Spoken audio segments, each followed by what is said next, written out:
Bismillahirrahmanirrahim. Assalamualaikum warahmatullahi wabarakatuh.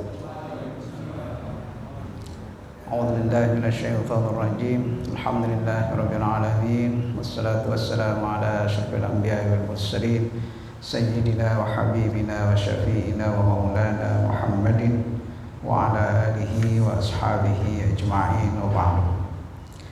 Hadaratul mukarramun, para asatidzah, para hujjaj, bapak-bapak, saudara-saudara sekalian yang saya hormati, syukur alhamdulillah pada malam hari ini kita bisa hadir kembali untuk sama-sama kita melanjutkan majlis kita, ta'lim kita, membaca kitab Mukhtasar Minhajul Qasidin. Mudah-mudahan kehadiran kita ke majlis ini mendapatkan ganjaran pahala dari Allah Subhanahu wa taala. Amin ya rabbal alamin. Mari sama-sama kita awali, kita buka majlis kita ini dengan kita bermunajat kepada Allah Subhanahu wa taala. Mudah-mudahan apa yang menjadi hajat kita semuanya dimudahkan dan dikabulkan oleh Allah Subhanahu wa taala. Ya Rabbi bil Mustafa balligh maqasidana waghfir lana ma madha ya wasi'al karami. Ya Rabbi bil Mustafa balligh maqasidana waghfir lana ma madha ya wasi'al karami. Ya akramal khalqi ma liman aludhu bihi سواك عند حلول الحادث العامم. مصطفى بلغ مقاصدنا واغفر لنا ما مضى يا واسع الكرم. ولن يضيق رسول الله جاهك لي إذ الكريم تجلى باسم منتقم. يا رب بالمصطفى بلغ مقاصدنا واغفر لنا ما مضى يا واسع الكرم. اللهم صل وسلم وبارك عليه. Selanjutnya bersama-sama kita baca suratul Fatihah. Kita hadiahkan, kita kirimkan pahalanya untuk masing-masing orang-orang tua kita yang telah berpulang ke rahmatullah, guru-guru kita, para masyayikh kita, para pendahulu Masjid Jami' Miftaul Khair, bil khusus guru kita Bapak Kiai Ahmad Dimyati bin Kiai Ilyas, Kiai Ilyas bin Sirin, orang tua kita Bapak Haji Muhammad Siddiq, para pengurus Masjid Jami' Miftaul Khair yang lainnya, juga para ahli waris wakaf Masjid Jami' Miftaul Khair. Kita doakan semuanya, mudah-mudahan semuanya senantiasa mendapat curahan rahmat dan maghfirah dari Allah Subhanahu wa taala, diampuni segala dosa dan kesalahannya, terima amal ibadahnya, diangkat derajatnya sisi Allah Subhanahu wa taala, dijadikan kubur mereka semuanya raudhah min riyadil jannah. Ala hadhihi niyyah wa kullu niyatin salihah ila hadratin Nabi Mustafa Rasulillah sallallahu alaihi wasallam. Al-Fatihah. A'udzu billahi minasyaitonir rajim. Bismillahirrahmanirrahim. Alhamdulillahi rabbil alamin arrahmanir rahim maliki yaumiddin. Iyyaka na'budu wa iyyaka nasta'in. Ihdinas siratal mustaqim.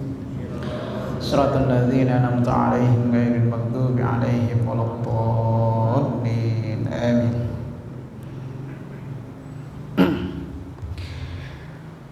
Dalam beberapa pertemuan yang lalu kita membaca kitab Al-Khauf war Raja, ya. Sekarang kita masuk ke judul atau bab yang baru, ya. Kitab Zuhud wal Faqr, ya. Judulnya Zuhud dan Kefakiran, ya. Zuhud. I'lam anna hubbad dunya ra'su kulli khati'atin. Ya. Ini ungkapan kata. Ada yang menyebut ini hadis, tapi ini bukan hadis, ya. Ini ungkapan kata-kata, ya, yang disampaikan oleh, ya, ada yang menyebutkan ini adalah ungkapan seorang sahabat Rasulullah SAW, artinya sahabi, ya. Ada yang bilang ini adalah ungkapan seorang dari tabi'in, ya. Tapi ungkapan ini masyhur, ya, masyhur, ya. Makanya saking masyhurnya dinisbahkan atau dianggap ini seperti hadis Rasulullah SAW, tapi bukan, ya, bukan hadis ini. Hubbud dunya ra'su kulli khati'atin, ya, cinta dunia itu menjadi pangkal, ya, dari segala dosa. Khati'ah, ya, kesalahan, maksudnya dosa. Karena, ya, orang kalau udah cinta dunia terkadang matanya gelap, ya, yang haram pun diembat juga, ya. Makanya, ya, benar sebetulnya ungkapannya benar. Ya, ungkapannya benar. Orang cinta dunia ra'su kulli khati'atin, ya. Jadi karena cinta dunia itu menjadi penyebab, ya, seseorang gelap mata sehingga melakukan banyak dosa, ya. Karena cinta dunia yang haram diembat, karena cinta dunia, ya, segala cara, ya, ditempuh untuk mencari satu posisi jabatan. Jabatan itu juga termasuk hubbud dunya, ya. Orang yang yang cinta kepada jabatan, ya, jalan apapun, cara apapun akan ditempuh, ya. Nggak perlu itu jalan yang benar, ya, yang salah pun ditempuh, ya. Orang karena cinta dunia untuk mendapatkan satu posisi jabatan, ya, dia rela untuk, ya, menyogok, dia rela untuk mengintimidasi, dia rela untuk melakukan kezaliman dan lain sebagainya. Makanya ungkapan ini benar, ya, ungkapannya benar. Hubbud dunya ra'su kulli khati'atin, ya. Banyak orang yang karena cinta dunia sehingga dia gelap mata, maksudnya, ya, nggak menghiraukan, ya, karena untuk mengejar kecintaannya terhadap dunia, akhirnya segala cara ditempuh, segala cara dilakukan. Wa bugduha asbabu kulli ta'ah. Sebaliknya, ya, kalau cinta kebalikannya apa? Ya, benci. Ya, benci dunia asbab kulli ta'atin, menjadi cara untuk melakukan ketaatan kepada Allah Subhanahu wa taala. Ya, benci dunia bukan berarti kita tinggalkan dunia. Ya, bukan berarti kita, ya, nggak kerja dan lain sebagainya, bukan, ya. Benci dunia itu, ya, maksudnya jangan jadikan dunia itu menjadi tujuan utama dalam kehidupan kita ini, ya. Ada dalam doa, ya, sering kita aminkan doanya, wala taj'alid dunya akbaru hammina wala mablagha ilmina, ya. Jangan engkau jadikan, ya Allah, dunia ini sebagai puncak dari segala urusanku. Artinya segala urusan itu semuanya hanya berkaitan dengan urusan duniawi. Dalam Al-Quran disebutkan, wabtaghi fima ataqallahu daral akhirah wala tansa nasibaka minad dunya. Ya, kita diperintahkan untuk, ya, mengejar hal-hal yang berkaitan dengan ukhrawi, artinya yang menjadi bekal kita untuk hidup di alam akhirat nanti. Kenapa? Karena memang alam akhirat, kehidupan kita di akhirat ini akan menjadi kekal dan abadi, ya. Makanya titik beratnya itu adalah kepada kehidupan yang abadi di sana, ya. Kalau kita mendapatkan kebahagiaan as-sa'adah, maka kebahagiaan itu akan menjadi abadi. Kalau sebaliknya yang kita dapatkan itu adalah kesengsaraan, maka kesengsaraan itu akan selamanya, ya. Makanya diingatkan oleh Allah Subhanahu wa taala, wabtaqi fima ataqallahu daral akhirah, ya. Perintahnya itu untuk mencari bekal buat kehidupan kita di alam akhirat, ya. Tapi diteruskan ayat itu, wala tansa nasibaka minad dunya, Ya, tapi kamu juga nggak pakai lupa, artinya jangan kau tinggalkan urusan dunia. Ya tetap ya, ikhtiar kita untuk mencari rezeki, ya, walaupun rezeki itu sudah ditentukan oleh Allah Subhanahu Wa Taala, tapi kita diperintahkan untuk ikhtiar. Ya, ikhtiar itu artinya usaha, ya, karena Allah nggak akan menurunkan hujan emas dari langit, ya, sehingga seorang itu jadi kaya, enggak. Ya, ada sebab-sebabnya. Ya, Allah memberikan rezeki itu ada sebab-sebabnya. Ya, apa? Ya lewat jalan usaha manusia itu sendiri. Itu. Tapi pada hakikatnya rezeki itu sudah ditentukan oleh Allah Subhanahu wa Ta'ala. Ya. Wa bugduha asbabu kulli ta'ah. Artinya membenci dunia itu menjadi sebab, ya, jalan untuk ketaatan kepada Allah Subhanahu wa Ta'ala. Ya.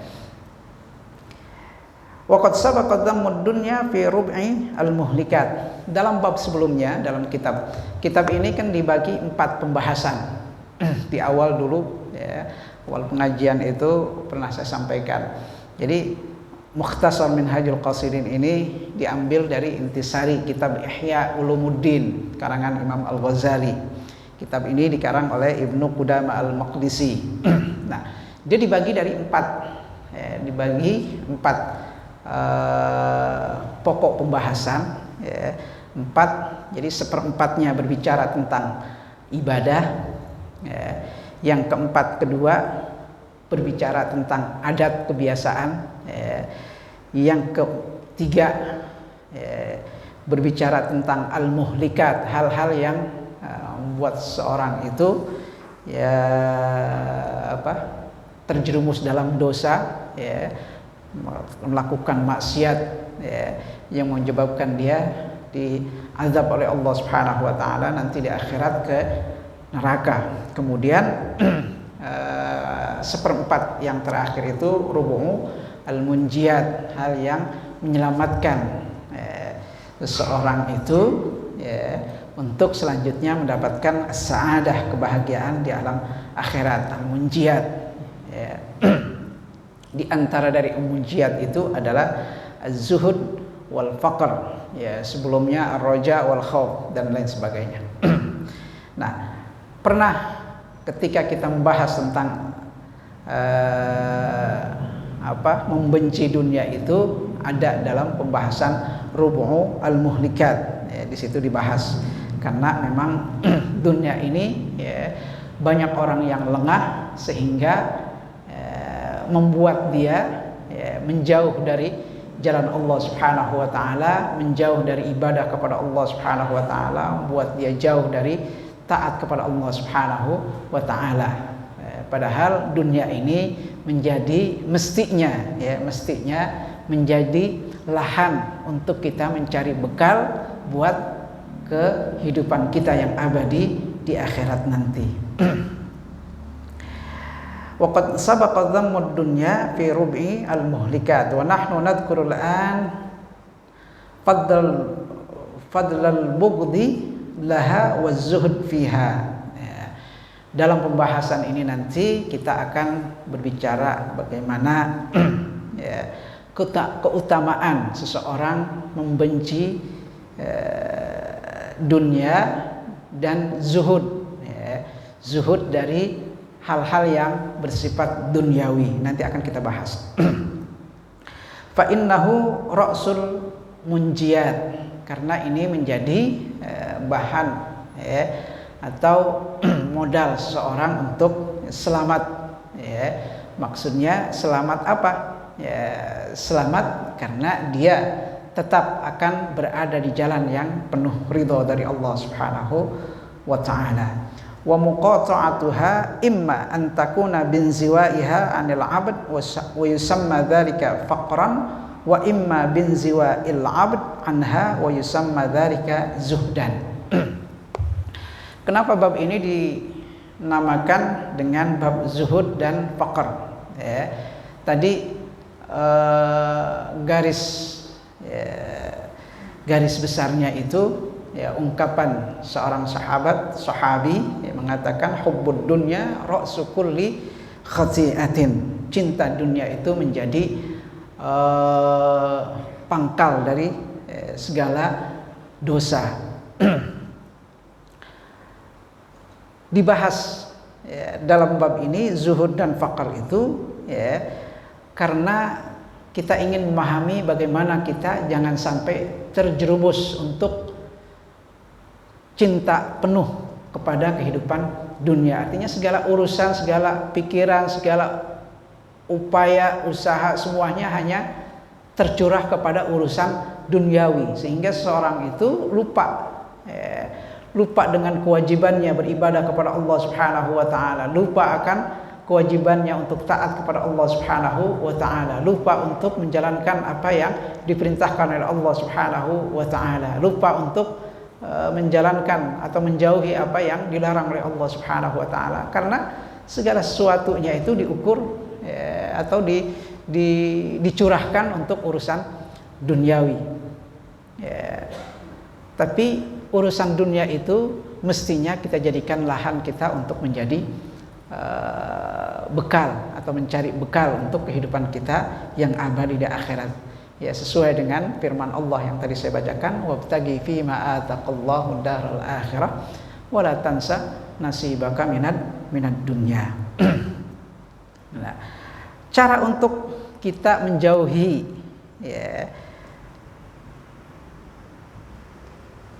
kemewahan dunia ini, imma antakuna bin ziwaiha anil abd, imma inziwauha artinya menjauhkan kekayaan, bukan berarti nggak boleh kaya. Kalau saya bilang kekayaan bukan berarti nggak kaya. Dulu sahabat banyak yang kaya. Abdurrahman ibnu Auf itu saudagar, Utsman bin Affan itu saudagar. Kekayaannya itu berlimpah. Dia punya ribuan onta, ribuan kuda, hewan ternak. Dulu kekayaan diukur dari banyaknya ternak yang dia punya. Kalau sekarang mungkin yang menjadi tolak ukur kendaraan, mobil atau jet pribadi, ataupun apartemen dan lain sebagainya. Kalau dulu itu dilihat dari banyaknya kekayaan. Sahabat Utsman itu ketika Rasulullah SAW mau perang, disedekahkan kekayaannya itu untuk modal perangnya Rasulullah SAW. Bukan berarti kaya itu tercela, enggak. Jika kekayaan itu dimanfaatkan atau digunakan untuk ibadah kepada Allah Subhanahu wa taala, jadi mulia. Abdurrahman ibnu Auf itu seorang saudagar, dia kaya raya, banyak sahabat-sahabat yang kaya, tapi kekayaannya itu tidak membuat dia lupa untuk taat kepada Allah Subhanahu wa taala, tidak membuat dia lupa untuk beribadah kepada Allah Subhanahu wa taala. Namun sebaliknya ada juga dari kisah sahabat Rasulullah SAW yang membuat kekayaannya itu menjadikan dia lupa untuk taat kepada Allah Subhanahu wa taala. Kita ingat sering disampaikan cerita tentang Sa'labah, seorang sahabat Rasulullah SAW namanya Sa'labah. Sa'labah ini awalnya dia miskin.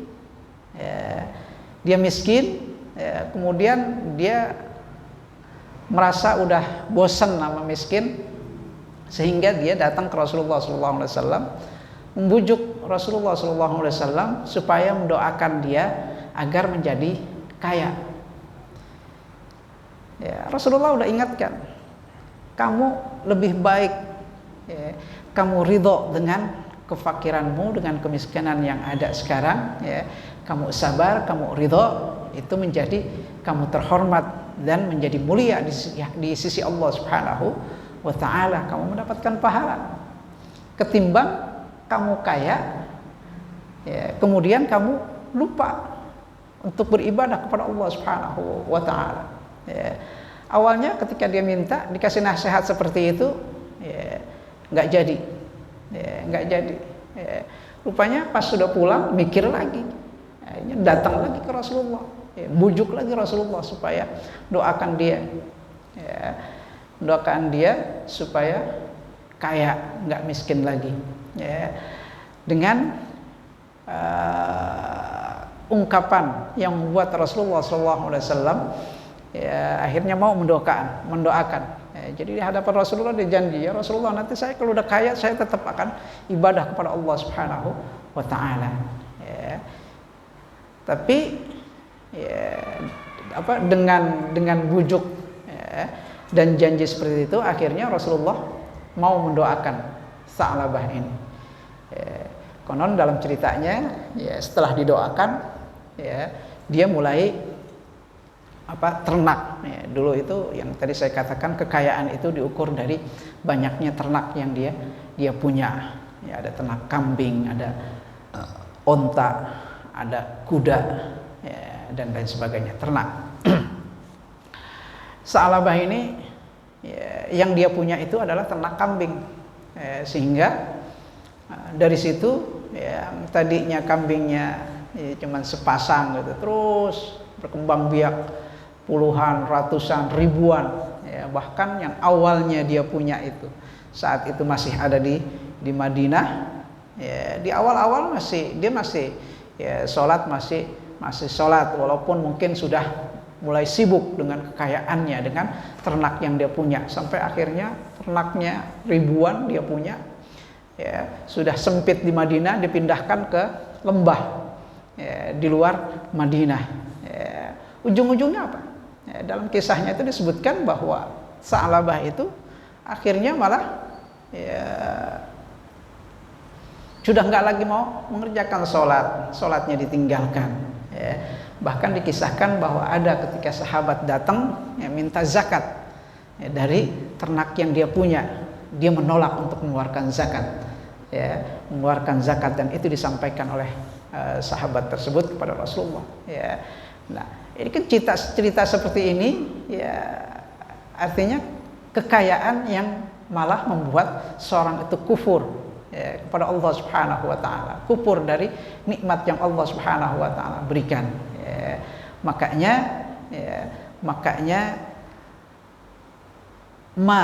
harta itu menjadi fitnah itu ujian. Ya, ada orang yang diuji dengan berlimpahnya harta, ada orang yang diuji dengan kekurangan harta. Ya, dua-duanya sama-sama menjadi ujian.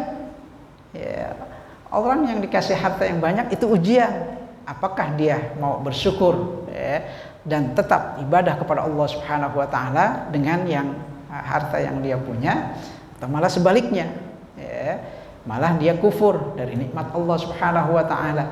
Ya, dan juga kekurangan harta itu ya, kefakiran itu menjadi fitnah ya, menjadi ujian juga ya, cobaan juga dari Allah Subhanahu wa Ta'ala. Apakah orang itu ridho dengan bima qasamallah, dengan apa yang telah Allah berikan, Allah tetapkan, dan dia bersabar, artinya dia akan tetap beribadah kepada Allah Subhanahu wa Ta'ala, dia akan tetap untuk taat kepada Allah Subhanahu wa Ta'ala, ya, tidak membuat dia buta mata sehingga menghalalkan segala cara hanya untuk mengejar urusan duniawi. Nah, semuanya fitnah, semuanya ujian. Ya, jadi bentuk ujian dari Allah, imma diberikan harta yang berlimpah ataupun diberi kekurangan dalam harta. Dua-duanya itu adalah ujian dari Allah Subhanahu wa Ta'ala. Nah, meninggalkan dunia ya, imma bin ziwaiha, artinya harta itu akan jauh dari seorang hamba ya, akan jauh, dia akan hidup dalam kekurangan, kefakiran ya. Maka wa yusamma dzalika faqran ya, itu disebut kemiskinan ya. Wa imma bin ziwail abd anha wa yusamma dzalika zuhdan. Dan ada orang dikasih, jadi kalau perbedaan antara kefakiran dengan zuhud ya, kefakiran dengan zuhud, kalau fakir itu ya, harta dan kekayaan itu jauh dari orang itu ya, jauh dari orang itu memang hidup dalam kekurangan ya. orang itu hidup dalam keterbatasan, nggak punya harta, itu namanya fakir. Sudah mafhum, sebetulnya ini sudah mafhum. Fakir miskin, kita bilangnya fakir miskin, fakron, kekurangan, kefakiran. Kalau zuhud, zuhud itu di sini disebutkan wa imma bin ziwa'il abd minha. Orang punya harta, tapi orang ini menjauh dari harta itu. Dia tidak jadikan harta itu menjadi urusannya. Artinya ya dia punya harta, ya udah diterima aja, terima aja, nggak menjadikan hidupnya itu hanya untuk ngurusin hartanya. Siang malam pikirannya itu adalah hartanya. Kalau orang udah punya harta, kemudian dia ya udah terima aja, waktunya sholat, bahkan hartanya digunakan untuk ibadah kepada Allah Subhanahu Wa Taala. Dia sedekah, dan lain sebagainya. Itu namanya zuhud. Namanya zuhud. Dia punya harta. Zuhud itu bukan berarti lari dari harta, bukan berarti zuhud itu kita punya mobil kita biarin aja gitu. Zuhud, biarin dibawa maling, digondol maling, motor, gue zuhud biarin aja motor gua ada kuncinya di situ lah, enak banget tuh maling, dibawa lari. Enggak, kita jaga harta kita sewajarnya, kita urus harta kita sewajarnya. Jangan sampai kita mengurus harta membuat kita lupa untuk ibadah kepada Allah Subhanahu Wa Taala. Itu namanya zuhud. Bukan berarti zuhud itu hidup dalam kemiskinan, hidup dalam serba minta-minta dan lain sebagainya. Enggak, zuhud itu orang punya harta, tapi tidak dijadikan hartanya itu sebagai akbaru hammina. Akbar hammina itu pikiran, segala usaha dan lain sebagainya itu duniawi, itu namanya bukan zuhud. Kalau zuhud itu dia punya harta, hartanya ya udah diterima aja, tidak menjadikan dia lupa untuk ibadah kepada Allah Subhanahu Wa Taala. Waktunya sholat dia sholat, waktunya berjamaah ke masjid dia berjamaah, waktunya ngaji dia ngaji, baca Quran dan lain sebagainya. Itu banyak orang yang diberikan kelebihan harta, tapi hartanya dijadikan untuk ibadah kepada Allah Subhanahu Wa Taala. Seperti yang tadi cerita para sahabat Utsman bin Affan, Abdullah bin Auf, itu para sahabat yang kaya, terkenal dulu, terkenal. Abdurrahman bin Auf itu terkenal sejak masih dari Mekah, itu memang udah kaya. Utsman itu dari Mekah itu udah kaya. Dia hijrah ke Madinah, tidak membuat dia miskin, karena memang jiwanya jiwa saudagar, dagangnya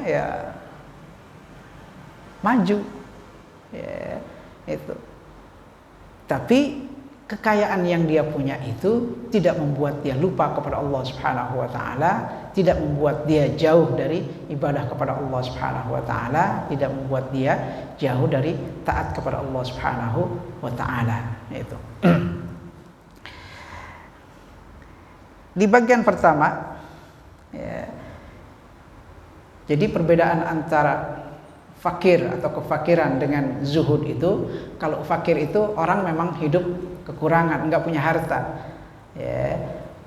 dan itu ujian dari Allah Subhanahu Wa Taala. Sebaliknya zuhud itu orang mempunyai harta yang banyak, berlimpah, tapi tidak menjadikan hartanya itu menjadi dia lupa untuk ibadah kepada Allah Subhanahu Wa Taala. Bahkan malah harta yang dia miliki itu dijadikan sarana untuk dia beribadah kepada Allah Subhanahu Wa Taala dengan cara dia sedekahkan. Karena pada hakikatnya harta itu bisa kita bawa mati. Kalau kita mati, harta masih bisa kita bawa dengan apa? Dengan pada saat kita hidup, kita masih seger bugar, masih sehat, kita sedekahkan. Nah, dari sedekah harta yang kita keluarkan itu, ya, pahalanya itu akan kita nikmati nanti pada saat kita menghadap Allah Subhanahu wa taala di kehidupan akhirat nanti. Wa nahnu nadhkuru al-faqr wa zuhd wa darajatihima wa aqsamihima wa ma yata'allaqu bihima fi syatraini. Selanjutnya ya, ada pembahasan tentang kefakiran dan zuhud itu, ya, serta derajatnya dan bagian-bagiannya, juga hal-hal yang berkaitan dengan kefakiran dan zuhud ini, ya, dalam 2 fasal, ya, 2 bab. Yang pertama, ya, fil faqr. Yang pertama dalam kefakiran. I'lam annal faqir ila syai' huwa al-muhtaj ilaihi. Ya, yang namanya fakir, ya, arti dari fakir itu adalah, ya, seorang yang butuh kepada sesuatu. Wa kullu mawjudin siwallahu ta'ala fahuwa faqir. Setiap makhluk yang ada, ya, setiap makhluk selain Allah Subhanahu wa taala itu, ya, semuanya fakir, semuanya miskin. Ya, kenapa? Li'annahu muhtaj ila dawamil mawjud. Ya, karena setiap makhluk itu pasti membutuhkan kepada, ya, dawamul mawjud, yang hidupnya itu, ya, kekal, yaitu Allah Subhanahu wa taala. Setiap makhluk itu pasti membutuhkan Allah Subhanahu wa taala. Ya, wadzalika mustafadun min fadlillahi taala, karena setiap makhluk itu pasti membutuhkan karunia dari Allah Subhanahu wa taala. Manusia, ya, pasti akan terus, ya, selama hidup, ya, selama hidup pasti akan terus, ya, butuh kepada karunia dari Allah Subhanahu wa taala. Karunia apa? Allah berikan kesehatan kita, Allah berikan umur, ya, Allah berikan, ya, berbagai macam nikmat. Wa in ta'uddu ni'matallahi la tuhsuha. Al-Qur'an sudah menjelaskan, kalau kita hitung nikmat Allah Subhanahu wa taala enggak ada habisnya, enggak sanggup kita akan menghitung nikmat Allah Subhanahu wa taala. Yang jelas semua makhluk itu, ya, pasti butuh, ya, kepada karunia Allah Subhanahu wa taala. Ya, bukan hanya manusia, semua makhluk, ya, yang binatang, tumbuh-tumbuhan dan lain sebagainya, ya, semua makhluk itu pasti membutuhkan karunia dari Allah Subhanahu wa taala. Wa amma faqrul 'abd bil idhafah ila asnaf hajatihi fala yuhsar. Ya, kebutuhan, ya, seorang hamba, ya, jika diidhafahkan kepada jenis kebutuhannya kepada Allah Subhanahu wa taala itu, ya, enggak ada batasnya. Ya, tadi wa in ta'uddu ni'matallah la tuhsuha. Kalau kita hitung nikmat Allah enggak ada habisnya, enggak ada entuknya, enggak mampu kita akan menghitung nikmat Allah Subhanahu wa taala ataupun karunia Allah Subhanahu wa taala kepada kita. Ya, Allah berikan kita kesehatan, Allah berikan kita bisa bernapas. Ya, bukan bisa bernapas doang, Allah kasih oksigennya. Ya, enggak pakai beli. Ya, Allah kasih kita mata untuk bisa melihat, Allah kasih kita telinga untuk bisa mendengar. Ya. Orang yang kaya pun, ya, kalau napasnya masih harus beli, saya rasa juga nggak sanggup walaupun dia punya triliunan, ya. Atau orang kaya punya miliaran, triliunan, ya. Kemudian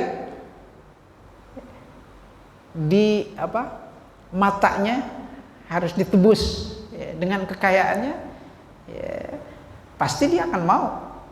Ya, kalau misalnya orang kaya punya triliunan, ya, kemudian matanya sakit, ya, untuk menebusnya itu harus dia keluarkan triliunan rupiah pasti. Ya, untuk apa kaya matanya nggak bisa melihat sehingga tidak bisa menikmati kekayaannya, ya, dan lain sebagainya. Banyak karunia Allah Subhanahu wa taala.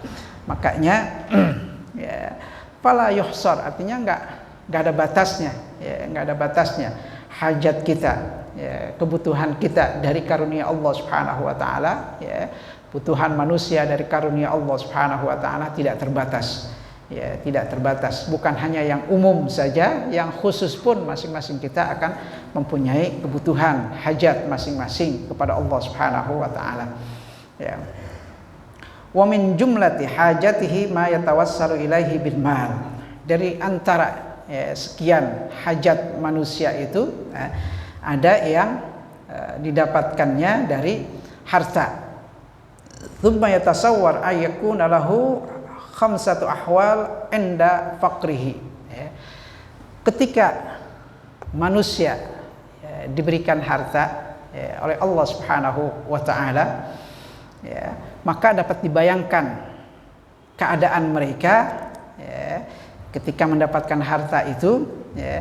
Ada 5 posisi manusia ketika mendapatkan harta, ataupun karunia dari Allah Subhanahu wa taala.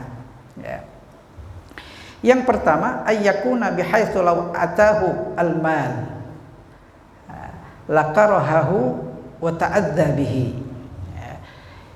Posisi yang pertama adalah jika seorang hamba itu mendapatkan harta dari Allah Subhanahu wa taala, lalu dia menjadi benci dan merasa enggak nyaman, merasa susah dengan harta itu. Wa haraba min akhdhihi bughdhan lahu wa ihtirazan min syarrihi wa syughlihi. Dia enggak mau mengambil harta itu. Wa ihtirazan min syarrihi wa syughlihi, karena dia takut atau sangat berhati-hati, takut kalau nantinya harta itu malah mendatangkan bencana kepadanya atau membuat dia sibuk mengurusnya. Wa sahibu hadhil halah yusamma zahidan. Dan kondisi orang seperti ini yang disebut dengan zahid, orang yang zuhud. Jadi zuhud itu bukan berarti hidup enggak punya apa-apa. Enggak, kalau enggak punya apa-apa ya malah jadi orang fakir. Emang dia enggak punya apa-apa. Orang kan yang bisa zuhud itu kalau dia punya harta, dia punya banyak harta, tapi tidak menjadikan hartanya itu lupa untuk beribadah kepada Allah Subhanahu wa taala. Tidak menjadikan hartanya itu dia lupa untuk taat kepada Allah Subhanahu wa taala. Posisinya ini adalah posisi yang pertama. Jadi jika dia punya harta, lakarihahu wa ta'adzar bihi, dia merasa enggak nyaman, dia merasa susah dengan harta itu, karena harus setiap waktu mikirkan hartanya, setiap waktu harus ngurus hartanya, sehingga enggak ada waktu dia untuk ibadah kepada Allah Subhanahu wa taala.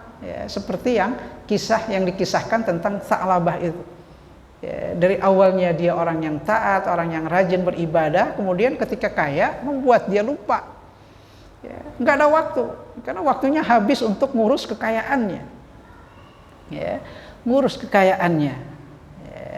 Lain halnya dengan Abdurrahman ibnu Auf. Lain halnya dengan Utsman bin Affan, seorang sahabat yang kaya raya, tapi kekayaannya malah dijadikan sarana dia untuk beribadah kepada Allah Subhanahu wa taala, tidak membuat dia jauh dari ibadah kepada Allah Subhanahu wa taala. Hartanya dia sedekahkan, hartanya dia salurkan di jalan Allah Subhanahu wa taala. Hartanya dia salurkan untuk jihad di jalan Allah Subhanahu wa taala. Membiayai perangan Rasulullah SAW itu, para sahabat yang kaya-kaya, dia infakkan semua kekayaannya untuk demi agama Allah Subhanahu wa taala. Tidak sebaliknya seperti yang dikisahkan tentang Sa'labah tersebut, yang membuatnya ujung-ujungnya yang di awalnya dia mulia karena kefakirannya, kemudian dia tetap taat kepada Allah Subhanahu wa taala, dengan dia tetap ibadah kepada Allah Subhanahu wa taala, namun ketika diuji dengan kekayaan, membuat dia lupa. Bahkan dia sudah nggak ada waktu lagi untuk sholat, dia tinggalkan sholat, karena saking sibuknya mengurus kekayaannya, saking sibuknya dia mengurus urusan dunianya. Jangan sampai seperti itu. Jadi zuhud itu adalah bagaimana kita bisa mengendalikan harta kekayaan yang kita punya itu untuk jadi sarana kita beribadah kepada Allah Subhanahu wa taala, atau bahkan ya kalau bisa kita jadikan harta itu dapat kita bawa sampai ke kehidupan kita di akhirat. Dengan cara apa? Dengan cara kita infakkan di jalan Allah Subhanahu wa taala, dengan cara kita sedekahkan ya kepada orang yang membutuhkannya atau kepada tempat-tempat ibadah dan lain sebagainya ya. Untuk malam ini kita cukupkan. Malam ini sebagaimana yang diumumkan yang lalu ada acara tahlilan 7 hari almarhumah siapa? Mu'ayya ya, Ibu almarhumah Mu'ayya. Nanti habis salat Isya ya kita lanjutkan. Yang ada waktu silahkan untuk tetap bergabung dalam acara tahlilan nanti pada salat Isya. Untuk pengajian ini kita cukupkan, kita lanjutkan dalam pertemuan yang akan datang. Mudah-mudahan yang kita baca membawa manfaat untuk kita semuanya. Ya Arhamar Rahimin, Ya Arhamar Rahimin, Ya Arhamar Rahimin, farij 'alal muslimin, Ya Arhamar Rahimin, Ya Arhamar Rahimin, Ya Arhamar Rahimin, farij 'alal muslimin.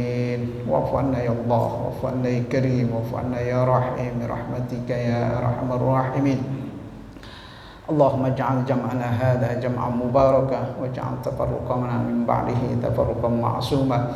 Allahumma nawwir qulubana bi nuri hidayatika kama nawwartal arda bi nuri syamsika wa qamarika abadan abada. Allahumma ij'alna mimman yastami'una al-qawla fayattabi'una ahsanah. Allahumma anfa'na bima 'allamtana wa 'allimna 'uluman tanfa'una fid din wad dunya wal akhirah. Rabbana taqabbal minna innaka antas samiul 'alim wa tub 'alaina innaka antat tawwabur rahim. Rabbana atina fid dunya hasanah wa fil akhirati hasanah wa qina adzaban nar. Subhana rabbika rabbil 'izzati 'amma yasifun wa salamun 'alal mursalin walhamdulillahi rabbil alamin. Assalamualaikum warahmatullahi wabarakatuh.